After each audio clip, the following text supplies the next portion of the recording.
नमस्कार। भूमि आईएएस के budget special में आप सभी का स्वागत है। आइए पेश करते हैं केंद्रीय बजट 2022-23 की मुख्य बातें। केंद्रीय बजट में सूक्ष्म आर्थिक स्तर पर सभी समेकित कल्याण पर ध्यान देने के साथ बृहद आर्थिक स्तर वृद्धि पर जोर देने की कल्पना की गई है। केंद्रीय वित्त एवं कॉर्पोरेट कार्य मंत्री श्रीमती निर्मला सीतारमण ने संसद में केंद्रीय बजट 2022-23 पेश किया। बजट की मुख्य बातें निम्न हैं। भारत की आर्थिक वृद्धि दर 9.2% अनुमानित है, जो सभी बड़ी अर्थव्यवस्थाओं में सबसे अधिक है। 14 क्षेत्रों में उत्पादन से जुड़ी प्रोत्साहन योजना के तहत 60 लाख नए रोजगार का सृजन होगा। पीएलआई योजना में 30 लाख करोड़ रुपए के अतिरिक्त उत्पादन बढ़ाने की क्षमता है। अगले 25 साल भारत @100 के अमृतकाल में प्रवेश करते हुए बजट में 4 प्राथमिकताओं में विकास पर जोर दिया गया है, जैसे पीएम गति शक्ति, समेकित विकास, उत्पाद संवर्धन एवं निवेश, सनराइज अवसर, ऊर्जा संक्रमण और जलवायु कार्य, निवेश को वित्तीय मदद। पीएम गति शक्ति को बढ़ावा देने वाले 7 कारक सड़क, रेल मार्ग, हवाई मार्ग, विमानपत्तन, माल परिवहन, जल मार्ग और लॉजिस्टिक अवसंरचना है। पीएम गति शक्ति राष्ट्रीय मास्टर प्लान इस प्रकार से है। पीएम गति शक्ति मास्टर प्लान के दायरे में आर्थिक बदलाव के सभी 7 कारक निर्बाध बहुपक्षीय कनेक्टिविटी और लॉजिस्टिक के दायरे में आ जाएंगे। राष्ट्रीय अवसंरचना पाइपलाइन में इन 7 कारकों से जुड़ी परियोजनाओं को पीएम गति शक्ति फ्रेमवर्क से जोड़ दिया जाएगा। सड़क परिवहन, राष्ट्रीय राजमार्ग नेटवर्क में 2022-23 में 25,000 किलोमीटर का विस्तार दिया जाएगा। राष्ट्रीय राजमार्ग नेटवर्क में विस्तार के लिए 20,000 करोड़ रुपए जुटाए जाएंगे। मल्टी मॉडल लॉजिस्टिक पार्क, 2022-23 में 4 स्थानों पर मल्टी मॉडल लॉजिस्टिक पार्क बनाने के लिए पीपीपी प्रारूप के जरिए सुविधाएं प्रदान की जाएंगी। रेल मार्ग, स्थानीय व्यापार और आपूर्ति श्रृंखलाओं को बढ़ाने के लिए एक स्टेशन उत्पादन की संकल्पना 2022-23 में देशीय विश्व स्तरीय प्रौद्योगिकी और क्षमता वृद्धि कवच के तहत रेल मार्ग नेटवर्क में 2000 किलोमीटर जोड़ा जाएगा। अगले 3 साल के दौरान 400 उत्कृष्ट वंदे भारत रेलगाड़ियों का निर्माण होगा। अगले 3 साल के दौरान मल्टी मॉडल लॉजिस्टिक के लिए 100 पीएम गतिशक्ति कार्गो टर्मिनल विकसित किए जाएंगे। पर्वतमाला, राष्ट्रीय रोपवे विकास कार्यक्रम पर्वतमाला को पीपीपी प्रारूप में लाया जाएगा। 2022-23 में 60 किलोमीटर लंबी 8 रोपवे परियोजनाओं के लिए सुविधाएं प्रदान की जाएंगी। समेकित विकास इस प्रकार से है। कृषि, गेहूं और धान की खरीद के लिए 1.63 करोड़ किसानों को 2.37 लाख करोड़ रुपए का सीधा भुगतान। देश भर में रसायन मुक्त प्राकृतिक खेती को बढ़ावा दिया जाएगा। शुरू में गंगा नदी से सटे 5 किलोमीटर की चौड़ाई तक के गलियारे वाले किसानों की जमीनों पर ध्यान दिया जाएगा। नाबार्ड कृषि और ग्रामीण उद्यम से जुड़े स्टार्टअप्स को वित्तीय मदद के लिए मिश्रित पूंजी कोष की सुविधा देगा। फसलों के आकलन, भूमि रिकॉर्ड का डिजिटलीकरण, कीटनाशकों एवं पोषक तत्वों के छिड़काव के लिए किसान ड्रोन। केन बेतवा परियोजना इस प्रकार से है। केन बेतवा लिंक परियोजना के क्रियान्वयन के लिए 1400 करोड़ परिव्यय। केन बेतवा लिंक परियोजना से किसानों की 9.08 लाख हेक्टेयर जमीनों को सिंचाई की सुविधा मिलेगी। एमएसएमई, उद्यम ई श्रम, एनसीएस और असीम पोर्टल को आपस में जोड़ा जाएगा। 130 लाख एमएसएमई को इमरजेंसी क्रेडिट लिंक्ड गारंटी योजना यानी ECLGS के तहत अतिरिक्त कर्ज दिया गया। ECLGS को मार्च 2023 तक बढ़ाया जाएगा। ECLGS के तहत गारंटी कवर को 50,000 करोड़ रुपए बढ़ाकर कुल 5 लाख करोड़ कर दिया जाएगा। कौशल विकास, ऑनलाइन प्रशिक्षण के जरिए नागरिकों की कुशलता बढ़ाने के लिए digital ecosystem for skilling and livelihood यानी DESH स्टैक ई पोर्टल लॉन्च किया जाएगा। ड्रोन शक्ति की सुविधा और सेवा के रूप में ड्रोन DRAAS के लिए स्टार्टअप्स को बढ़ावा दिया जाएगा। शिक्षा, PM ई विद्या के एक कक्षा एक टीवी चैनल कार्यक्रम को 200 टीवी चैनलों पर दिखाया जाएगा। महत्वपूर्ण चिंतन, कौशल और प्रभावी शिक्षण वातावरण को बढ़ावा देने के लिए वर्चुअल प्रयोगशाला और कौशल ई प्रयोगशाला की स्थापना। डिजिटल शिक्षकों के माध्यम से पढ़ाई के लिए उच्च गुणवत्ता वाली ई कंटेंट विकसित किया जाएगा। व्यक्तिगत तौर पर पढ़ाई करने के लिए विश्व स्तरीय शिक्षा के लिए डिजिटल विश्वविद्यालय की स्थापना की जाएगी। स्वास्थ्य, राष्ट्रीय डिजिटल स्वास्थ्य को इकोसिस्टम के लिए खुला मंच शुरू किया जाएगा। गुणवत्तापूर्ण मानसिक स्वास्थ्य परामर्श और देखरेख सेवाओं के लिए राष्ट्रीय टेली मानसिक स्वास्थ्य कार्यक्रम शुरू किया जाएगा। 23 टेली मानसिक स्वास्थ्य केंद्रों का एक नेटवर्क स्थापित किया जाएगा। इसका नोडल सेंटर निम्हांस यानी NIMHANS होगा और अंतर्राष्ट्रीय सूचना प्रौद्योगिकी संस्थान बेंगलुरु IIITB के प्रौद्योगिकी सहायता हो देगा। सक्षम आंगनबाड़ी, मिशन शक्ति, मिशन वात्सल्य, सक्षम आंगनबाड़ी और पोषण 2.0 के जरिए महिलाओं और बच्चों को एकीकृत लाभ प्रदान किए जाएंगे। 2 लाख आंगनवाड़ियों को सक्षम आंगनवाड़ियों में उन्नयन। पूर्वोत्तर क्षेत्र के लिए प्रधानमंत्री की विकास पहल। पूर्वोत्तर में बुनियादी ढांचे एवं सामाजिक विकास परियोजनाओं और वित्त पोषण के लिए नई योजना PM DEVINE शुरू की गई। इस योजना के तहत युवा और महिलाओं को आजीविका गतिविधियों में समर्थ बनाने के लिए 1500 करोड़ रुपए का शुरुआती आवंटन। जीवंत ग्राम कार्यक्रम, उत्तर सीमा पर छिटपुट आबादी, सीमित संपर्क और बुनियादी ढांचे वाले सीमावर्ती गांवों के विकास के लिए जीवंत ग्राम कार्यक्रम। बैंकिंग, 100% 1.5 लाख डाकघरों को मुख्य बैंकिंग प्रणाली में शामिल किया जाएगा।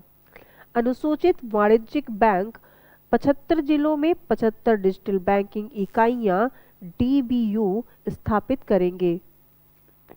ई पासपोर्ट, एम्बेडेड चिप और भावी प्रौद्योगिकी वाले ई पासपोर्ट शुरू किए जाएंगे। शहरी नियोजन, भवन उपनियमों शहरी नियोजन योजना पारगमन उन्मुखी विकास का आधुनिकीकरण लागू किया जाएगा। शहरी क्षेत्रों में बड़े पैमानों पर चार्जिंग स्टेशन स्थापित करने के लिए बैटरी अदला बदली नीति लाई जाएगी। भूमि रिकॉर्ड प्रबंधन, भूमि के रिकॉर्ड के IT आधारित प्रबंधन के लिए विशिष्ट भूमि पार्सल पहचान संख्या। त्वरित कारपोरेट बहिर्गमन, कंपनियों को तेजी से बंद करने के लिए centre for processing accelerated corporate exit यानी CPAC स्थापित। AVGC संवर्धन कार्यबल, इस क्षेत्र की संभावना का पता लगाने के लिए एक एनिमेशन, विजुअल प्रभाव, गेमिंग और कॉमिक AVGC संवर्धन कार्यबल की स्थापना। दूरसंचार क्षेत्र, उत्पादन से जुड़ी प्रोत्साहन योजना के एक हिस्से के रूप में 5G के लिए एक मजबूत इकोसिस्टम स्थापित करने के लिए डिजाइन, जनहित विनिर्माण के लिए योजना। निर्यात संवर्धन, उद्यम एवं सेवा केंद्रों के विकास में भागीदारी बनने के लिए राज्यों को समर्थ बनाने हेतु विशेष आर्थिक जोन अधिनियम को एक नए विधान से प्रतिस्थापित किया जाएगा। रक्षा आत्मनिर्भरता 2022-23 में घरेलू उद्योग के लिए निर्धारित पूंजीगत खरीदारी बजट का 68% निर्धारित किया गया, जो 2021 में 58% के मुकाबले अधिक है। 25% रक्षा अनुसंधान विकास बजट के साथ उद्योग, स्टार्टअप्स और शिक्षा के लिए रक्षा अनुसंधान विकास खोला जाएगा। जांच और प्रमाणीकरण जरूरतों को पूरा करने के लिए स्वतंत्र नोडल अम्ब्रेला निकाय स्थापित किया जाएगा। सनराइज अवसर आर्टिफिशियल इंटेलिजेंसी, भूस्थानिक प्रणालियों और ड्रोनों, सेमीकंडक्टर और इसके इकोसिस्टम, अंतरिक्ष अर्थव्यवस्था, जीनोमिक्स और फार्मास्यूटिकल्स, हरित ऊर्जा और स्वच्छ गतिशीलता प्रणालियों जैसे सनराइज अवसरों में अनुसंधान और विकास के लिए सरकारी योगदान उपलब्ध कराया जाएगा। ऊर्जा पारगमन और जलवायु कार्रवाई वर्ष 2030 तक स्थापित सौर विद्युत का 280 गीगावाट लक्ष्य हासिल करने के लिए उच्च दक्षता के सौर मॉड्यूल्स के निर्माण के लिए उत्पादन से जुड़े प्रोत्साहन के लिए 19,500 करोड़ रुपए का अतिरिक्त आवंटन। ऊर्जा पारगमन और जलवायु कार्रवाई ताप विद्युत संयंत्रों में 5 से 7% बायोमास प्लेट्स फायर किए जाएंगे। वार्षिक रूप से 38 MMT कार्बन डाइऑक्साइड की बचत। किसानों के लिए अतिरिक्त आय और स्थानीय लोगों के लिए रोजगार के अवसर। खेतों में पराली जलाने से रोकने में मदद मिलेगी। कोयला गैसीकरण करने तथा उद्योग के लिए कोयले को रसायनों में परिवर्तित करने के लिए 4 पायलट परियोजनाओं की स्थापना की जाएगी। कृषि वानिकी अपनाने वाले अनुसूचित जाति और जनजातियों से संबंधित किसानों को वित्तीय सहायता। सार्वजनिक पूंजीगत निवेश 2022-23 में निजी निवेश और मांग को बढ़ावा देने के लिए सार्वजनिक निवेश को जारी रखना। वर्ष 2022-23 में पूंजीगत व्यय के लिए परिव्यय 35.4% तेजी से बढ़कर 7.50 लाख करोड़ रुपए तक पहुंच गया, जो मौजूदा वर्ष में 5.54 लाख करोड़ रुपए था। सार्वजनिक पूंजीगत निवेश वर्ष 2022-23 में परिव्यय सकल घरेलू उत्पाद का 2.9% रहेगा। केंद्र सरकार का प्रभावी पूंजीगत व्यय 2022-23 में 10.68 लाख करोड़ रुपए रहने का अनुमान है, जो जीडीपी का लगभग 4.1% है। GIFT IFSC GIFT शहर में विश्व स्तरीय विदेशी विश्वविद्यालयों और संस्थानों को अनुमति दी जाएगी। अंतर्राष्ट्रीय अधिकांश क्षेत्र के तहत विवादों के समय पर निपटान के लिए एक अंतर्राष्ट्रीय मध्यस्थता केंद्र की स्थापना की जाएगी। संसाधनों को जुटाना, डेटा केंद्रों और ऊर्जा भंडार प्रणालियों को बुनियादी ढांचे का दर्जा दिया जाएगा। उद्यम पूंजी और निजी इक्विटी ने पिछले साल 5.5 लाख करोड़ रुपए से अधिक का निवेश किया और एक सबसे बड़े स्टार्टअप और विकास इकोसिस्टम में सुविधा प्रदान की। इस निवेश को बढ़ाने के लिए उपाय किए जा रहे हैं। सनराइज क्षेत्रों के लिए ब्लेंडेड निधियों को बढ़ावा दिया जाएगा। हरित बुनियादी ढांचे के लिए संसाधन जुटाने के लिए सॉवरेन ग्रीन बॉन्ड जारी किए जाएंगे। डिजिटल रुपया, भारतीय रिजर्व बैंक द्वारा डिजिटल रुपये की शुरुआत 2022-23 में की। राज्यों की वृहद राजकोषीय स्पेस उपलब्ध कराना, पूंजीगत निवेश के लिए राज्यों को वित्तीय सहायता की योजना के लिए अधिक परिव्यय।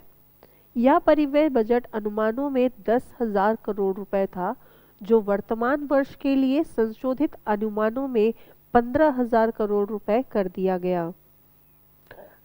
अर्थव्यवस्था में समग्र प्रोत्साहन के लिए राज्यों को सहायता के लिए वर्ष 2022-23 में 1 लाख करोड़ रुपए का आवंटन, 50 वर्षीय ब्याज मुक्त ऋण प्रदान करना जो सामान्य ऋण के अतिरिक्त है। 2022-23 में राज्यों को जीएसडीपी के 4% का वित्तीय घाटे की अनुमानित होगी, जिसका 0.5% विद्युत क्षेत्र सुधारों में उपयोग किया जाएगा।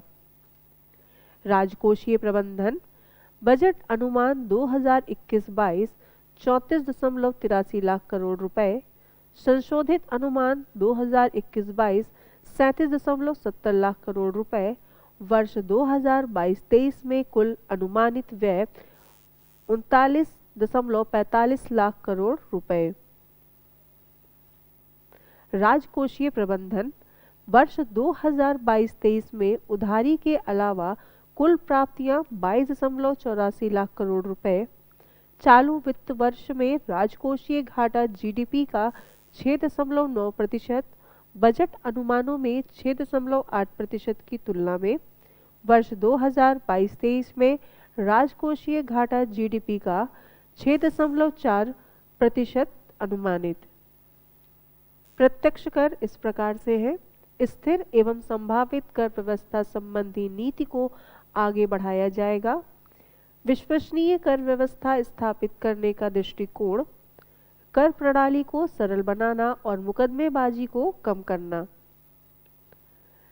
नई अद्यतनीकृत विवरणी का चलन शुरू करना। अतिरिक्त कर की अदायगी करके अद्यतन विवरणी दाखिल करने के लिए नया प्रावधान। करदाता को आय के आकलन में की गई गलतियों के सुधार कर अद्यतन विवरणी दाखिल करने का अवसर मिलेगा। अद्यतन विवरणी संबंधित आकलन वर्ष के अंत में 2 वर्ष के भीतर दाखिल की जा सकती है। सहकारी समितियों के लिए वैकल्पिक न्यूनतम कर भुगतान को 18.5% से घटाकर 15% किया गया। सहकारी समितियों और कंपनियों के लिए समान अवसर उपलब्ध होंगे। उन सहकारी समितियों के लिए अधिभार की मौजूदा दर को 12% से घटाकर 7% किया गया, जिनकी कुल आमदनी 1 करोड़ रुपए से अधिक और 10 करोड़ रुपए तक है। दिव्यांगजनों को कर राहत। दिव्यांग आश्रितों को उनके माता पिता अभिभावकों के जीवन काल के दौरान, यानी माता पिता अभिभावकों के 60 वर्ष की आयु प्राप्त करने पर भी बीमा योजनाओं से वार्षिक और एक मुश्त राशि की अदायगी की अनुमति। राष्ट्रीय पेंशन योजना के योगदान में समानता। राज्य सरकार के कर्मचारियों के एनपीएस खाते में नियोक्ता के योगदान पर कर कटौती की सीमा को 10% से बढ़ाकर 14% करने का प्रस्ताव। इससे राज्य सरकार के कर्मचारियों को केंद्रीय कर्मचारियों के समान सुविधा प्रदान करने में मदद मिलेगी। राज्य सरकार के कर्मचारियों के लिए सामाजिक सुरक्षा लाभ को बढ़ाने में मदद मिलेगी। स्टार्टअप के लिए प्रोत्साहन। कर प्रोत्साहन उपलब्ध कराने के लिए पात्र स्टार्टअप के निगमन की अवधि को 1 साल बढ़ाकर 31/3/2023 तक करने का प्रस्ताव। पहले निगमन की अवधि 31/3/2022 तक वैध। रियायती कर अर्थव्यवस्था के अंतर्गत प्रोत्साहन। धारा 115 बीएबी के तहत विनिर्माण एवं उत्पादन शुरू करने की अंतिम तिथि को 1 साल के लिए यानी 31 मार्च 2023 से बढ़ाकर 31 मार्च 2024 कर दिया गया है। वर्चुअल डिजिटल परिसंपत्तियों के कराधान के लिए योजना। वर्चुअल डिजिटल परिसंपत्तियों के लिए विशेष कर प्रणाली लागू की गई। किसी भी वर्चुअल डिजिटल परिसंपत्ति के हस्तांतरण से होने वाली आय पर कर दर 30% होगी। वर्चुअल डिजिटल परिसंपत्तियों के कराधान के लिए योजना। इस प्रकार की आय की गणना करते समय अधिग्रहण लागत को छोड़कर किसी भी खर्च अथवा भत्ते के लिए कटौती नहीं होगी। वर्चुअल डिजिटल परिसंपत्ति के हस्तांतरण से हुए नुकसान की भरपाई किसी अन्य आय से नहीं की जा सकती। वर्चुअल डिजिटल परिसंपत्तियों के कराधान के लिए योजना। लेन देन के विवरण के लिए वर्चुअल डिजिटल परिसंपत्ति के हस्तांतरण के संबंध में किए गए भुगतान पर एक निश्चित मौद्रिक सीमा से ऊपर की रकम के लिए 1% की दर से टीडीएस देय होगा। वर्चुअल डिजिटल संपत्ति के उपहार पर भी प्राप्तकर्ता के यहाँ कर देय होगा। मुकदमा प्रबंधन। यदि किसी मामले में कानून उसी तरह का हो जिससे संबंधित कोई मामला उच्च न्यायालय अथवा सर्वोच्च न्यायालय में लंबित हो तो विभाग द्वारा अपील दायर करने की प्रक्रिया को अदालत द्वारा उस कानून के संबंध में फैसला दिए जाने तक टाल दिया जाए। करदाताओं और विभाग के बीच दोहराई जाने वाली मुकदमेबाजी को कम करने में इससे काफी मदद मिलेगी। आईएफएससी को कर रहा प्रोत्साहन। निम्नलिखित को निर्धारित शर्तों के साथ कर से छूट प्रदान की गई। विदेशी डेरिवेटिव प्रपत्रों से किसी प्रवासी को कोई आमदनी, किसी विदेशी बैंकिंग इकाई द्वारा जारी काउंटर डेरिवेटिव से होने वाली आय, जहाज के पट्टे से मिली रॉयल्टी एवं ब्याज आय, आईएफएससी में पोर्टफोलियो प्रबंधन सेवाओं से प्राप्त आय। अधिभार का यौक्तिकीकरण। एओपी अनुबंधन के निष्पादन के लिए गठित कंसोर्टियम पर अधिभार की उच्चतम सीमा 15% निर्धारित की गई है। व्यक्तिगत कंपनियों और एओपी के बीच अधिभार में अंतर को कम किया गया है। किसी भी प्रकार की परिसंपत्ति के हस्तांतरण से होने वाले दीर्घावधि पूंजीगत लाभ पर अधिभार की अधिकतम सीमा 15% होगी। इससे स्टार्टअप समुदाय को नुकसान मिलेगा। स्वास्थ्य एवं शिक्षा उपकर।